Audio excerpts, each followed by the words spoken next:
क्या आपने कभी देखा है कि किसी का घमंड उसे विनाश की राह पर ले गया हो? आज के पाठ में हम बाइबल की सबसे हृदय विदारक कहानियों में से एक को देखते हैं। एक बेटे द्वारा अपने पिता के साथ किया गया विश्वासघात, जो घमंड से प्रेरित और धोखे से भरा हुआ था।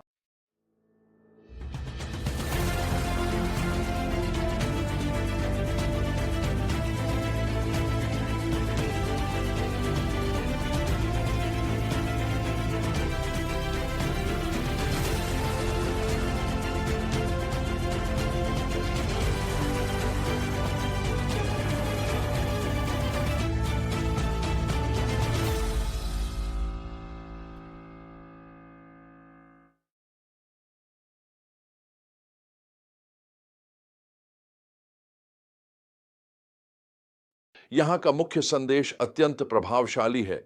घमंड और धोखा अक्सर मिलकर रिश्तों को नष्ट कर देते हैं और विनाशकारी परिणामों की ओर ले जाते हैं। लेकिन हम यह भी देखते हैं कि विनम्रता और परमेश्वर में विश्वास हमारे सबसे अंधेरे क्षणों में भी हमें शक्ति प्रदान करते हैं। यह कहानी अबशालोम के एक प्रभावशाली वर्णन से शुरू होती है। पवित्र शास्त्र हमें बताता है कि वह पूरे इस्राएल में सबसे सुंदर पुरुष था। उसमें सिर से पांव तक कोई भी दोष नहीं था। उसके बाल इतने घने और भव्य थे कि जब उन्हें साल में एक बार काटा जाता तो उनका वजन 5 पाउंड होता था। लेकिन यह शारीरिक सुंदरता उसकी आत्मा में कुछ कुरूप चीज को बढ़ावा देती प्रतीत होती थी, घमंड। देखिए कैसे अभिशालोम का घमंड धोखे के साथ मिलकर काम करता है। वह नगर द्वार पर खड़ा होकर एक सहानुभूतिपूर्ण नेता की भूमिका निभाता है। जब लोग शिकायतें लेकर आते हैं तो वह उनसे सहानुभूति जताता है और यह संकेत देता है कि वर्तमान व्यवस्था जो उसके पिता की है उन्हें विफल कर रही है। काश मैं न्यायाधीश होता, वह कहता है, जिससे वह यह दिखाता है कि उनकी समस्याओं का समाधान उसी के पास है। 4 वर्षों तक उसने योजनाबद्ध तरीके से उद्धरण के अनुसार इज़राइल के लोगों के दिल जीत लिए। फिर आता है सबसे बड़ा विश्वासघात। धार्मिक भक्ति का बहाना बनाते हुए, यह दावा करते हुए कि उसे प्रभु से किया गया एक व्रत पूरा करना है, अभिशालोम हेब्रोन जाता है और खुद को राजा घोषित कर देता है। षड्यंत्र दिन ब दिन मजबूत होता जाता है जब तक कि दाऊद को वह विनाशकारी समाचार नहीं मिल जाता। इसराइल के लोगों के दिल अब अभिशालोम के साथ हैं। लेकिन यहीं पर यह कहानी एक असाधारण मोड़ लेती है। इस संकट के प्रति दाऊद की प्रतिक्रिया एक ऐसे हृदय को प्रकट करती है जो अपनी पिछले असफलताओं से नम्र और परिवर्तित हो चुका है। गर्व या क्रोध से प्रतिक्रिया देने के बजाय वह यरूशलेम से भाग जाता है। जैतून पर्वत पर चढ़ते हुए रोता है। उसका सिर ढका होता है, पैर नंगे होते हैं। ये सब गहरे शोक और नम्रता के संकेत हैं।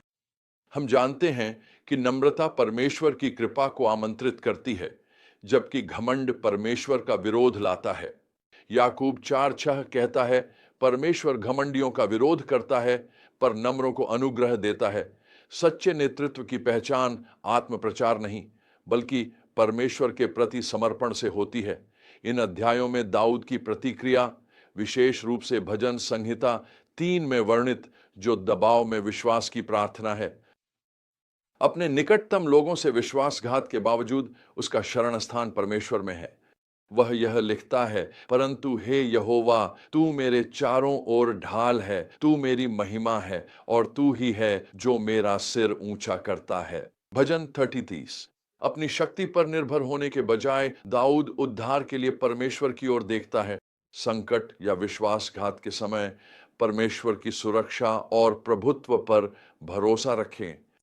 यहां तक कि जब परिस्थितियां निराशाजनक लगती हैं, तब भी परमेश्वर उन लोगों के लिए ढाल बना रहता है जो उस पर विश्वास करते हैं। दाऊद की वर्तमान परेशानियां आंशिक रूप से बतशेबा के साथ पाप और उन परिणामों का फल हैं जिन्हें परमेश्वर ने पहले ही बता दिया था। 2 शमूएल 12 आयत 10-12।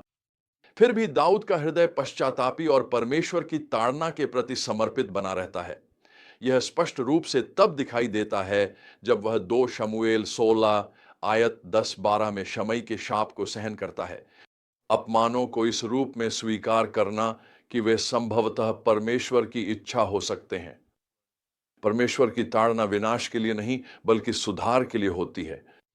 एक पश्चातापी हृदय परमेश्वर की ताड़ना का विरोध नहीं करता, बल्कि उसे विकास और पुनर्स्थापन का माध्यम मानकर स्वीकार करता है। इब्रानियों 12:6 कहता है, क्योंकि प्रभु उसी को ताड़ना देता है जिससे वह प्रेम करता है। इस कथा में समाहित 3 भजन हमें इस संकट के समय दाऊद के हृदय की झलक देते हैं। भजन 41 में वह विश्वासघात के दर्द को स्वीकार करता है, यहां तक कि अपने निकट मित्रों द्वारा भी। और भजन 3 हमें दिखाता है कि जब हजारों शत्रु उसे घेर लेते हैं, तब भी वह परमेश्वर को अपनी ढाल मानते हुए अडिग विश्वास रखता है। और भजन 7 में हम देखते हैं कि वह परमेश्वर द्वारा जांचे जाने के लिए भी तैयार है। साथ ही उसे यह विश्वास भी है कि प्रभु न्याय अवश्य लाएंगे। यहां तक कि शमई की गालियों और अपमान के बीच भी दाऊद अद्भुत नम्रता का प्रदर्शन करता है। जब उसका सैन्य सेनापति शमई को मारना चाहता है, तो दाऊद उत्तर देता है, अगर वह शाप दे रहा है क्योंकि यहोवा ने उससे कहा है कि दाऊद को शाप दे, तो कौन उससे पूछ सकता है, तुम ऐसा क्यों कर रहे हो?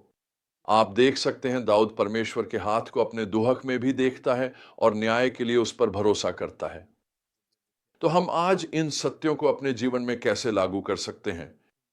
मैं आपको कुछ ऐसे सत्य देना चाहता हूं जिन्हें आप लागू कर सकते हैं, जो आपकी मदद करेंगे जब आप इस प्रकार की परिस्थितियों का सामना करें। यह है आज के लिए हमारा अनुप्रयोग। याद रखें कि हमारी अधिकांश लड़ाइयां गहराई से आत्मिक होती हैं। यदि हम अनुग्रह के पक्ष में रहना चाहते हैं, तो हमें अपने आप को नम्रता से ढंकना होगा। हमेशा याद रखें कि परमेश्वर नम्रों को ऊंचा उठाता है। लेकिन यदि हम हारना चाहते हैं, तो हम अपने हृदय को घमंड से भर लेंगे।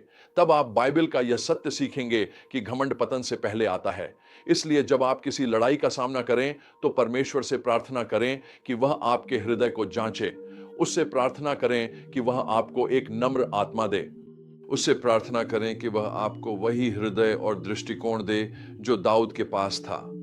और याद रखें कि कोई भी पद, शक्ति या सुंदरता हमें घमंड की विनाशकारी शक्ति से नहीं बचा सकती। और कभी ना भूलें कि नम्रता और परमेश्वर में विश्वास हमें सबसे गहरे विश्वासघातों में भी संभाल सकते हैं। चुनाव हमारा है। क्या हम अबिशालोम की तरह घमंड के मार्ग पर चलेंगे या दाऊद की तरह नम्रता और विश्वास के मार्ग को चुनेंगे? मुझे नहीं पता आपके बारे में, लेकिन मैं नम्रता के मार्ग पर चलना चाहता हूं।